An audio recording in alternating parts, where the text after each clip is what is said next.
Ma'am sorry, वो man force भी होता है, लेकिन मैन फोर्स भी होता है। जी जी तो फिर यूज क्यों करते हैं मैन फोर्स? मैम शब्द ऐसा ही बना हुआ इसलिए मैंने यूज़ कर दिया तो शब्द को ही तो बदलना है, तभी तो सोच बदलेगी। जी जी मैम, बदलना चाहिए। बदलना चाहिए। तो वालेकुम सर। जी आइए, good afternoon sir. Good afternoon. बैठिए। Thank you sir. ये मिस्टर फिरोज आलम जी और फिरोज आलम, जी जे है कि जेड है, ज है कि ज है? सर, जेड आना चाहिए था, लेकिन बाई मिस्टेक फैमिली की तरफ से होगी थी शुरू में, उसकी वजह से सर जे है, मैं इसको फिर अब जे ही लिखता हूँ सर। चलिए, आप तो पुलिस में, मुझे बताइए, अगर आप अपना नाम बदलना चाहें तो प्रक्रिया क्या है? सर यूनिवर्सिटी से बदलवाना पड़ेगा, अगर प्रॉपर चैनल यूनिवर्सिटी से क्यों बदलवाना पड़ेगा? यूनिवर्सिटी से तो विद्यार्थियों को बदलवाना पड़ता है। सर फिर मार्कशीट वगैरह में बदलवाना पड़ेगा ना पूरी तरीके से, अच्छा, शायद यही होगा। शायद है, आपको निश्चित तौर पे नहीं पता है। तो फिरोज, आप, मैं देख पा रहा हूँ कि मूलतः उत्तर प्रदेश से हैं, ठीक है, जबकि अभी फिलहाल आप दिल्ली में हैं और आप दिल्ली पुलिस में एक कांस्टेबल हैं। आपने हिंदी साहित्य विषय लिया है। ये सब वे जानकारी हैं जो मेरे पास मौजूद है। जी आप इन जानकारियों में कुछ इजाफा करना चाहेंगे, कुछ बढ़ाना चाहेंगे कि जो आप चाहते हैं कि बोर्ड मेंबर्स को पता लगे? सर, जो जॉब है मेरी सर 2010 से है मैं दिल्ली पुलिस में, और जो ग्रेजुएशन मैंने करी है सर वो हिस्ट्री, पॉलिटी और इकोनॉमी से करी है। उसके बाद मैंने पोस्ट ग्रेजुएशन इकोनॉमिक्स उसमें हिंदी लिटरेचर में करा है सर। अच्छा, तो हिंदी साहित्य आपका मूलतः विषय है, पुलिस बल में आप लगातार हैं। जी चलिए, तो साहित्य पे थोड़ी बातचीत करते हैं, उसके बाद फिर मेरे कलीग साहब से बातचीत करेंगे। मुझे बताइए कि अगर हम प्रेमचंद पे थोड़ी देर रुके हैं, तो प्रेमचंद पुलिस को लेकर या पुलिस बल को लेकर अपनी कहानियों या उपन्यासों में क्या राय रखते हैं? सर, उनकी एक कहानी है ईदगाह, उसमें सर एक बच्चा हामिद है, वो अपने फ्रेंड सर्कल में बात करते हुए जिक्र करते हैं पुलिस का कि अरे जनाब, आप नहीं जानते, पुलिस वाले ही हैं जो रात में चोरी कराते हैं। और सेकंड सर, जब गोदान को हम पढ़ते हैं तो उसमें भी एक जगह जिक्र आता है कि धनिया जो हैं वो पुलिस वालों से इसलिए लड़ रही हैं कि पुलिस वाले मिलकर पंचायत के साथ में रिश्वत मांग रहे हैं उनसे। ठीक है, तो कुछ ऐसा जिक्र करा है मतलब प्रेमचंद ने सर। तो प्रेमचंद के कथा साहित्य में जो पुलिस का रूप दिखाई देता है, जाहिर है कॉलोनियल पीरियड की पुलिस है, अंडरपेड पुलिस थी, पुलिस रिफॉर्म्स नहीं हुए थे, तो प्रेमचंद के पास ऐसा मानने की वजह मौजूद थी समाज में। लेकिन आपको लगता है कि खासतौर से उत्तर प्रदेश की अगर हम बात करें तो वहाँ छवि में कुछ खास बदलाव हुआ है, या अभी भी पुलिस वही है जिसके बारे में लोगों की राय है कि रात को चोरी कराते हैं और सुबह पुलिस पकड़ने का अभिनय करते हैं? जी सर, उस समय से तो सर काफ़ी बदलाव हुआ है यूपी पुलिस में भी। आज के समय जो यंग जनरेशन स्पेशली जा रही है, वो उनका कम्युनिकेशन स्किल अच्छा होता है, और जो करप्शन के प्रति उनका इतना ज़्यादा रुझान नहीं है यूपी पुलिस में, और वो काफ़ी सेंसिटिव होते हैं जेंडर, कास्ट या कम्युनल को लेके यूपी पुलिस में भी सर देखा गया ये चीज़। ठीक है सर। फिरोज, आप काफ़ी लंबे समय से काम कर रहे हैं एज ए कांस्टेबल, आप आईपीएस क्यों नहीं बनना चाहते? आईएएस को फर्स्ट प्रेफरेंस क्यों दिया आपने? निश्चित रूप से सर, मैं आईपीएस चुनता तो मैं बेहतर काम कर पाता, लेकिन सर आईएएस में कार्य विविधता को देखते हुए मैंने सर इसलिए इसको चुना, क्योंकि मेरे पास ऑप्शन भी था चूज करने का, इसलिए मैंने सर मुझे लगता है 9-10 साल से आप इस सर्विस पे हैं जी, और इस सर्विस को बहुत बारीकी से आपने देखा होगा। अगर ये 10 साल का अनुभव सोचिए, आपने बहुत करीब से देखा होगा कि कहाँ करप्शन होता है, कहाँ मैं आईपीएस बन के दूर कर सकता हूँ, या मतलब कैसे ज़्यादा एफिशिएंट बना सकता हूँ, तो फिर आईपीएस क्यों नहीं बन रहे हैं मतलब आप? सर आज के समय में सर मल्टी डायमेंशनल वर्ड है, अगर मैंने वहाँ से अनुभव लिया है तो मैं किसी भी जगह उसका यूज़ कर सकता हूँ। मैं वही कहना चाह रहा हूँ जी, कि स्पेसिफिकली आप किसी एक जगह बहुत बढ़िया काम करना चाहते हैं, क्यों आप अपने को हर जगह बिखेरना चाह रहे हैं? सर जो मुझे अनुभव यहाँ से मिला है कि करप्शन और किस प्रकार करते हैं, पब्लिक डीलिंग किस प्रकार सकते हैं, या लीडरशिप क्वालिटी जो मैंने अपने एसीपी डीसीपीज की देखी है। अच्छा, एफआईआर और एनसीआर में डिफरेंस क्या होता है? जी सर, एनसीआर जो होता है वो नॉन कॉग्निजेबल ऑफेंस के लिए होती है एनसीआर, और जो एफआईआर होती है सर वो कॉग्निजेबल ऑफेंस के लिए होती है। क्या डिफरेंस होता है कॉग्निजेबल और नॉन कॉग्निजेबल में? सर कॉग्निजेबल ऑफेंस होते हैं जैसे रेप, मर्डर, हत्या, जो गंभीर अपराध होते हैं, और जो छोटे मोटे अपराध होते हैं सर जैसे गंभीर या संज्ञेय? हाँ, संज्ञेय अपराध सर। दोनों में अंतर आप कर पा रहे हैं? जी, कर पा रहे हैं अंतर आप मतलब? जी जी। थैंक। फिरोज, आप पिलखुआ से आते हैं, पिलखुआ हापुड़ है ना जी। वहाँ से कोई हिंदी के चर्चित नाम कौन है? सर कुमार विश्वास जी हैं वहाँ से। उनको आप कवि मानते हैं? हाँ सर, कवि मानता हूँ। किस मतलब हिंदी लिटरेचर के आप स्टूडेंट हैं, किस क्राइटेरिया पे वो कवि हैं? सर मैं उनको मंचे कवि मानता हूँ सर। मंची कवि मानते हैं, साहित्यिक कवि ऐसे नहीं मानते जिनको पाठ्य पुस्तक में रखा जाए? हाँ, मैं मंचे कवि मानता हूँ उनको, श्रृंगार रस के मंचे उनकी कोई किताब आपने पढ़ी है? नहीं सर, किताब नहीं पढ़ी, बाकी बस 2 किताब उन्होंने लिखी हैं, उनको सुना है और देखा है, बस पढ़ी नहीं मैंने। आप उनसे प्रभावित भी रहते हैं? कुछ मायनों में मैं प्रभावित हूँ। किस मायने में? सर उनकी जो जिंदा दिली है स्पेशली, मैं उससे काफ़ी प्रभावित हूँ। अच्छा, जिंदा दिली स्टेज पर जो दिखती है उनकी, वही ना? हाँ, स्टेज पे भी, और शायद मुझे लगता है कि जब वो अपनी लाइफ, जैसे अभी उनके पे एपिसोड बने थे, पिलखुआ में शूट हुए थे वे, उसमें भी काफ़ी मुझे लगा कि हाँ, से सीखने का बहुत कुछ है उनसे हमारे पास। ठीक है, हम लोग आते हैं विषय वस्तु पर। ये बताइए कि मेरठ के इलाके में गन्ना ज़्यादा उगाया जाता है, ऐसी कौन सी भौगोलिक परिस्थितियां हैं जिससे मेरठ गन्ने के लिए ज़्यादा उपजाऊ हो जाता है? सर गन्ने के लिए एक तो मृदा उपजाऊ चाहिए, सेकंड तो सिंचाई की व्यवस्था प्रॉपर चाहिए, थर्ड जो चाहिए वो तो ठीक है, लेकिन मेरठ में क्या क्या है इसमें से? सर एक तो गन्ना मिल्स आसपास काफ़ी ज़्यादा हैं, इसलिए तो गन्ना मिल तो इसलिए है क्योंकि गन्ना है ज़्यादा। जी जी। हाँ, गन्ना क्यों है? सर उपज गन्ने की पैदा करने के लिए जो भौगोलिक परिस्थितियाँ चाहिए सर, वो अनुकूल हैं वहाँ पर। तो ये मेरठ में अनुकूल है, उत्तर प्रदेश में और कहीं अनुकूल नहीं है? नहीं सर, उत्तर प्रदेश में और जगह भी हैं सर गन्ने की, पूर्वी यूपी में भी होता है गन्ना, इतनी तादाद पर नहीं होता जितनी डेंसिटी यहाँ पर तो है। यही तो कारण मैं पूछना चाह रहा हूँ आपसे। अच्छा ठीक है, ये बताइए कि दिल्ली के आसपास जो इंडस्ट्री आप देखते हैं, किस तरह की इंडस्ट्री है ये? सर एमएसएमई सेक्टर ज़्यादा है इधर, arrow information technology, IT sector ज़्यादा है सर आसपास में। क्या कारण है आईटी सेक्टर का दिल्ली में होने का, क्या कारण है? सर इजीली जो मैन फोर्स है वो अवेलेबल हो जाती है, और लाइट व्यवस्था, इंफ्रास्ट्रक्चर। आपको लगता है कि आईटी इंडस्ट्री के लिए मैन फोर्स का होना एक आवश्यक शर्त है? सर स्किल मैन फोर्स तो चाहिए ही। वो तो इंडस्ट्री जहाँ रहेगी मैन फोर्स तो वहाँ जाएंगे, सॉफ्टवेयर कंपनी का तो नियम यही है। एनसीआर में सर जो रूल्स हैं, सबसे अधिक मैन फोर्स तो बिहार और उत्तर प्रदेश से जाते हैं इंजीनियर बन के जी, लेकिन कंपनियां तो बेंगलोर में होती हैं जी। फिर सर गवर्नमेंट की कुछ पॉलिसीज भी हैं एनसीआर में, तो क्या है? एनसीआर की डेवलपमेंट को लेके कुछ टैक्स। आईटी इंडस्ट्री के लिए क्या पॉलिसी है? सर एग्जैक्ट उसके बारे में पता नहीं। फिरोज, अभी जब आप सर से बात कर रहे थे तो मैन फोर्स यूज़ हो रहा है, वुमेन फोर्स नहीं होता? मैम सॉरी, वुमेन फोर्स भी होता है, लेकिन वुमेन फोर्स भी होता है। जी जी। तो फिर यूज़ क्यों करते हैं मैन फोर्स? मैम शब्द ऐसा ही बना हुआ इसलिए मैंने यूज़ कर दिया। तो शब्द को ही तो बदलना है, तभी तो सोच बदलेगी। जी जी, बदलना चाहिए। बदलना चाहिए। तो मुझे बताइए कि आप इस्लामिक कम्युनिटी से आते हैं, उस कम्युनिटी में वुमेन का स्टेटस कैसा है? मैम लिटरेसी रेट काफ़ी कम है वुमेन का, और जो पूंजी की जो मालिक हैं वो भी काफ़ी कम है वुमेन, और जो सोशली या इकोनॉमिकली काफ़ी वीक स्टेटस है उनका। क्या वजह है इनकी वीक स्टेटस होने की? मैम सोसाइटी का जो माइंडसेट है वो महिला, मैं सोसाइटी इन जनरल की बात नहीं कर रही, मैं पर्टिकुलरली इस्लामिक मुस्लिम कम्युनिटी की बात कर रही हूँ कि उस कम्युनिटी में क्यों स्टेटस कम है? मैम जो वुमेन है स्पेशली उनके लिए मॉडर्न एजुकेशन की सुविधाएं नहीं देते मुस्लिम कम्युनिटी, केवल इस्लामिक एजुकेशन तक ही उनको सीमित रखते हैं, और वहाँ से उनके लिए रोज़गार के साधन नहीं खुल पाते। सेकंड, उनको पर्दा प्रथा के लिए मजबूर करा जाता है कि वो पर्दा प्रथा में रहें, इस कारण भी वो आगे नहीं बढ़ पाती हैं। तो ये माइंडसेट कब चेंज होगा कि पर्दे से बाहर आना है? मैम जैसे सोसाइटी मॉडर्न एजुकेशन की तरफ बढ़ेगी, धीरे धीरे चेंज होता चला जाएगा। सोसाइटी एजुकेशन की तरफ बढ़ेगी। अभी एक मतलब कंट्रोवर्सी कहें या ट्रोलिंग कहें, ए.आर. रहमान की बेटी हैं, वो पर्दा रखती हैं, पढ़ी लिखी होंगी, ठीक ठाक पैसे वाले होंगे ए.आर. रहमान, वो बाय चॉइस करती हैं पर्दा, तो उन लोगों को मतलब वहाँ पे फिर कहाँ कमी रह गई? मैम उनका स्टेटमेंट आया था खदीजा का, उनकी बेटी का, उन्होंने बोला कि मैं बाई चॉइस रखती हूँ। बाई चॉइस कोई रख रहा है तो हमें कोई परेशानी नहीं है, परिधान की स्वतंत्रता है उनको, जो भी वो पहनना चाहती है, लेकिन अगर फोर्स करा जा रहा है तो बहुत गलत है।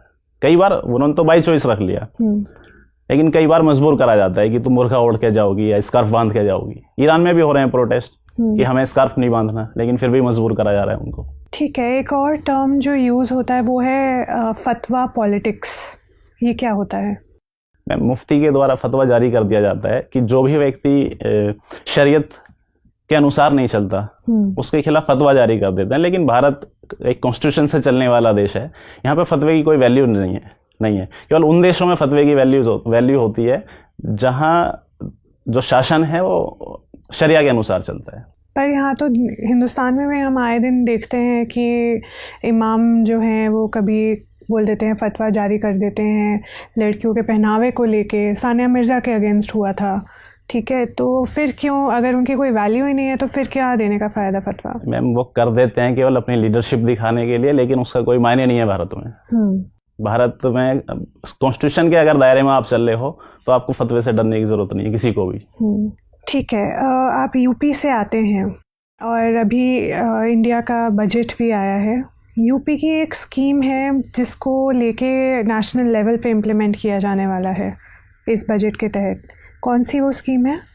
सॉरी मैम, पढ़ा नहीं है आपने, चलिए कोई बात नहीं, थैंक यू। फिरोज़, आप मुझे ये बताइए कि जो टर्की है ये लगातार भारत के खिलाफ बयान दे रहे हैं, इसके जो प्रेसिडेंट हैं एर्दोगन, और इन्होंने मतलब बहुत सारी आपत्तिजनक बात की है कश्मीर के मामले में।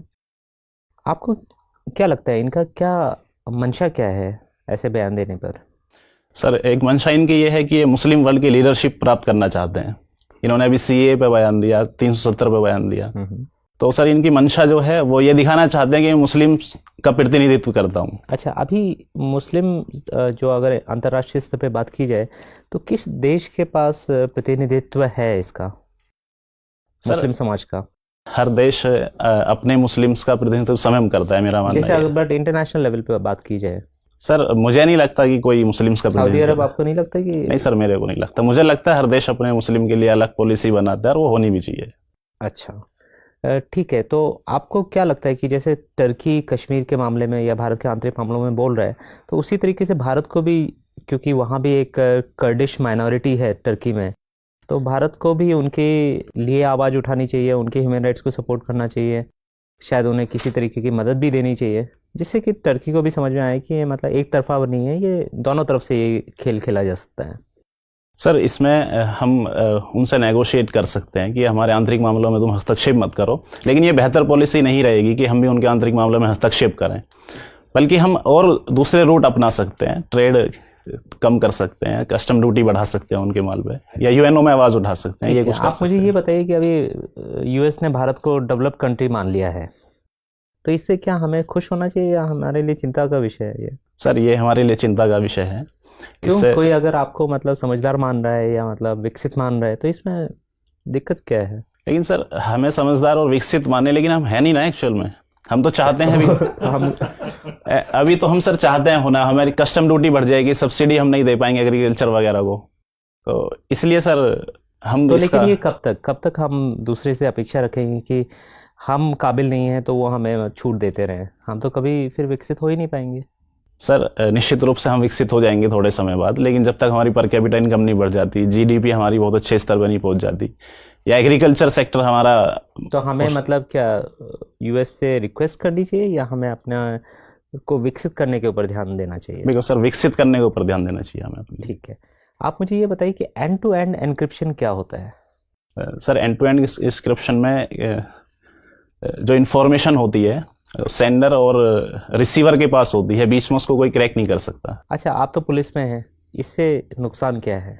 इससे सर नुकसान ये है कि जो हमारी इंटेलिजेंस एजेंसीज हैं वो इन्फॉर्मेशन को इजीली कलेक्ट नहीं कर पाएंगी। जैसे अभी फेसबुक है या व्हाट्सएप है, उनकी इन्फॉर्मेशन के लिए हमें डिमांड करनी है। रोक देना चाहिए, मतलब क्या, किस तरफ है आप? ये एंड टू एंड एन्क्रिप्शन को अलाउ करना चाहिए, इसको रोक देना चाहिए? नहीं सर, अलाउ करना चाहिए, लेकिन थोड़ी सी परमिशन होनी चाहिए इंटेलिजेंस एजेंसी के पास में कुछ इश्यूज को, कुछ कंडीशंस में।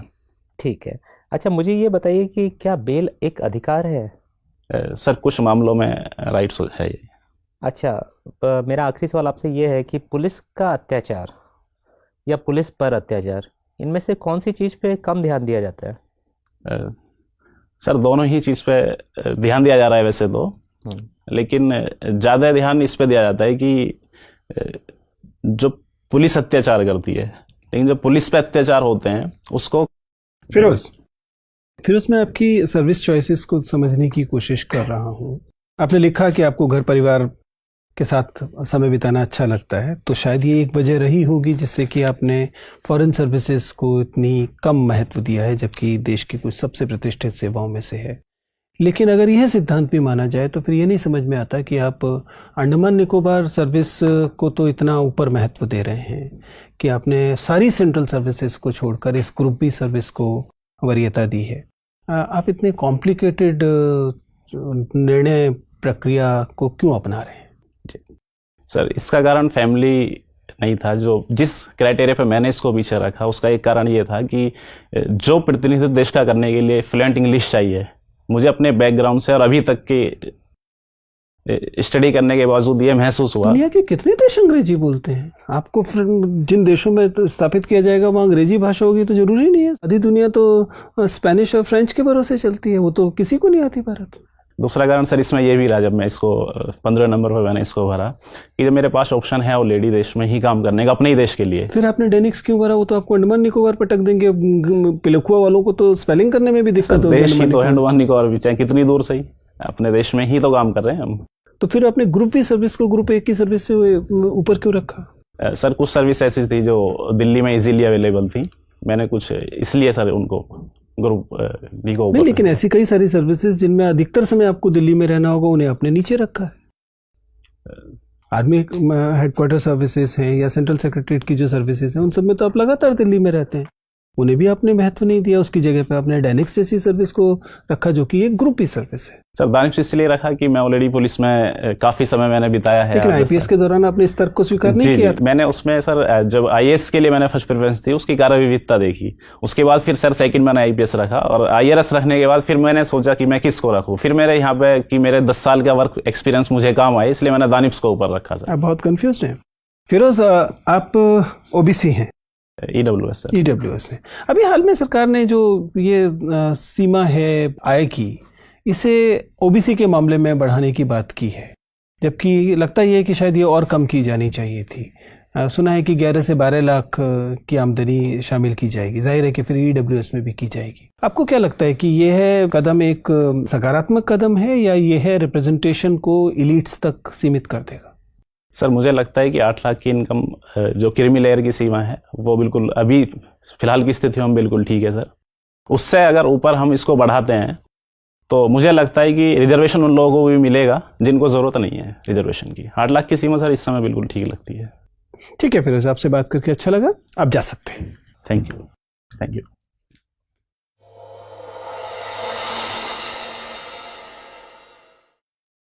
बैठिए फिरोज। Thank you sir. जी फिरोज, आपके हिसाब से दो चीज़ें बताइए। एक तो पिछले इंटरव्यू से आपके इंटरव्यू में जो चेंज है वो आपके हिसाब से कितना पॉजिटिव चेंज है, और दूसरा कौन से एरियाज अभी आपको लग रहे हैं कि सर अभी काम करना बाकी है? सर कंट्रोवर्शियल जो इश्यूज हैं उन पर सर मेरी अच्छा स्टैंड नहीं मुझे लगता अभी भी कि मैं बहुत अच्छा स्टैंड ले पा रहा हूँ। सेकंड सर अभी भी मुझे यूपी को लेके काफ़ी कम तैयारी है, तो मुझे उस पर सुधार करने की ज़रूरत है। फिरोज, मुझे आपका पिछला इंटरव्यू याद है। मुझे दो चीज़ें इसमें चिंताजनक लग रही हैं। पहली बात तो ये है कि आपका जो लर्निंग कर्व है, तब से अब तक सीखने का जो कर्व होना चाहिए, वो उतना पॉजिटिव नहीं दिखाई दे रहा है जितना मैं उम्मीद कर रहा था। आप समझ पा रहे हैं मेरी आपत्ति क्या? मैं ये नहीं कह रहा कि आपका इंटरव्यू खराब है। इंटरव्यू अच्छा जा रहा है, बैठ ठीक से रहे हैं, आप स्माइल अच्छे से कर रहे हैं, आपके बोलने का अच्छा है। पहले ही आपको बताया कि बोर्ड मेंबर्स आपको लेकर बहुत एक्साइटेड होंगे, considering that a constable trying to become a IAS officer. जिस तरह की हार्डशिप्स होती हैं उसके साथ में आपने काम किया, उसको लेकर एक बोर्ड मेंबर्स पॉजिटिव होंगे आपके साथ। और लेकिन ये सब बातें पिछले इंटरव्यू में भी थी, ठीक है ना? तब से अब तक आपका जो लर्निंग दिखाई देना चाहिए था, एक आध जगह को छोड़कर बाकी जगह पे वो अभी उतना प्रोमिनेंटली नहीं दिखाई दे रहा है। जिनमें से एक बात तो आपने खुद ही बताई कि जो कंट्रोवर्शियल या इन न्यूज़ जो विषय होंगे उन पर राय रखते समय आप ज़्यादा ईमानदारी दिखाने के चक्कर में लॉपसाइडेड व्यू दे रहे हैं। आप समझ पा रहे हैं? जी। आप ईमानदार राय देना चाहते हैं, जो कि देनी भी चाहिए, लेकिन ईमानदार राय देने के चक्कर में आप दूसरे पक्ष को के जो तर्क हैं उनको दे ही नहीं रहे। आप समझ पा रहे हैं, आप जिस सर्विस में पिछले 1 दशक से हैं, you should take pride in that service which you do. मैं क्यों कह रहा हूँ, क्योंकि मैंने पिछला इंटरव्यू आपका देखा था और मुझे लग रहा है कि पिछले इंटरव्यू से अब तक जो बदलाव पॉजिटिव होना चाहिए था वो उस पैमाने पे नहीं हुआ है, लेकिन उस पैमाने पे नहीं हुआ है जिस पैमाने पे मैं अपेक्षा कर रहा था। ठीक है ना, अभी आपके पास थोड़ा सा और समय है, उस पर थोड़ा सा और देख लीजिए। ये क्वालिफायर्स आप अगर लगाएंगे, ये क्वालिफायर्स बोलते हैं इन्हें, जब हम एक वाक्य बोल रहे हैं लेकिन उसके साथ में एक शर्त लगा दे रहे हैं, एक चीज़ जोड़ दे रहे हैं, तो इस तरह से आप वाक्य बनाएंगे तो वाक्य एक तो ज़्यादा संश्लिष्ट वाक्य बनेगा, दूसरा आपके बारे में पॉजिटिव राय बनेगी, तीसरा ये जो एक तरफ का निरर्थक झुकाव दिखाई दे रहा है वो समाप्त हो जाएगा। ठीक है, उस पर आप विचार कर सकते हैं। ऐसे ही किसी किसी जगह पर आपका नॉन वर्बल कम्युनिकेशन, आपको पहले मैंने भी कहा था कि स्माइल आपकी अच्छी है, लेकिन आप उस स्माइल को किसी किसी जगह पर गलत जगह पर इस्तेमाल कर। बाकी चीज़ें बाय एंड लार्ज ठीक हैं। ओबीसी पर आपका स्टैंड ठीक था, नेम चेंज पर पता होना चाहिए था, नेम चेंज पर आपने बिल्कुल एकदम हवाई तुक्का दिया, वो नहीं देना चाहिए था। ठीक है ना, बाकी चीज़ें मेरे हिसाब से ठीक जा रही हैं। मतलब पहले से ऐसा नहीं है कि परफॉर्मेंस गिर गई है, या एक आध मामले में गिरी होगी तो 4 मामलों में उठी भी है, लेकिन मैं उम्मीद कर रहा था लर्निंग कर्व लगातार पॉजिटिव रहेगा। बहुत ज़्यादा सुझाव तो नहीं ले रहे हो बीच में? सर मॉक इंटरव्यू दिए हैं 2-4 और मैंने। हाँ, तो ये प्रॉब्लम तब आती है जब खासतौर से फर्स्ट टाइम अटेम्प्ट करने वालों के साथ आती है कि जब वो बहुत सारी रायों को अपने इंटरव्यू में इनकॉर्पोरेट करने की कोशिश करते हैं तो कॉन्फ्लिक्ट्स आते हैं। वो एक चीज़ को कर रहे होते हैं तो दूसरी चीज़ लूज हो रही होती है। थोड़ा सावधान रहिए। ठीक सर। ठीक है ना, मैं चाहता हूँ कि आपका इंटरव्यू बहुत अच्छा होना चाहिए और मेरी अपनी समझ ये कहती है कि अच्छा होगा, अनलेस ऑफ कोर्स आप ही उसके खिलाफ खड़े हो जाए। ठीक है, कोशिश ऑल द करूंगा। बेस्ट। Thank you sir.